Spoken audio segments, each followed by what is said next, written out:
Hello students, তোমাদের সকলকে স্বাগত জানিয়ে আজকের ভিডিও শুরু করছি।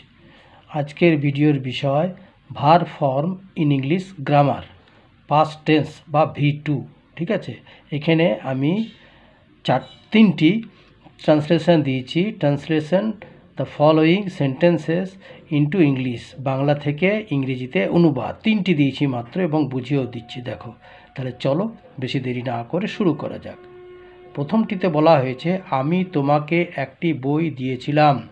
ঠিক আছে, আমাদের এখানে মনে রাখতে হবে যে ইংরেজি মেন যে রুলটা, যেটাকে গোল্ডেন রুল বলা হয়, সেটা হচ্ছে SVO, মানে subject plus verb plus object.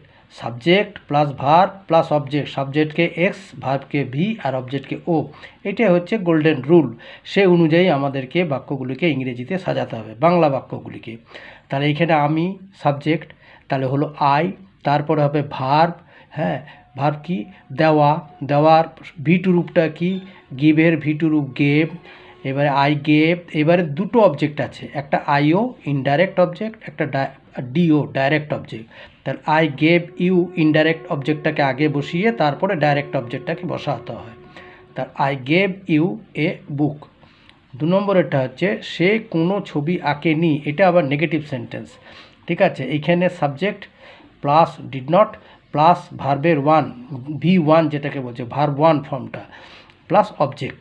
তাহলে সে মানে হি, ডিড নট বসলো তারপরে he did not, R V1 আকার ইংরেজি হচ্ছে ড্র। তাহলে he did not draw any picture. ঠিক আছে, 3 নম্বরেরটা হলো, তুমি কি সেখানে গিয়েছিলে? Interrogative sentence.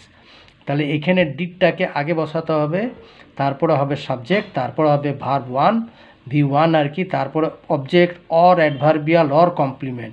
এখানে অবজেক্ট নেই, এখানে কি আছে? অ্যাডভার্বিয়াল। সেই জন্যে প্রথম বসলো ডিড, তারপরে ইউ, তারপরে ভার্ব হচ্ছে V1 হচ্ছে গো, যাওয়া ইংরেজি গো, আর দেয়ার সেখানে, এটা হচ্ছে অ্যাডভার্বিয়াল। তাহলে ডিড ইউ গো দেয়ার। ঠিক আছে, আচ্ছা।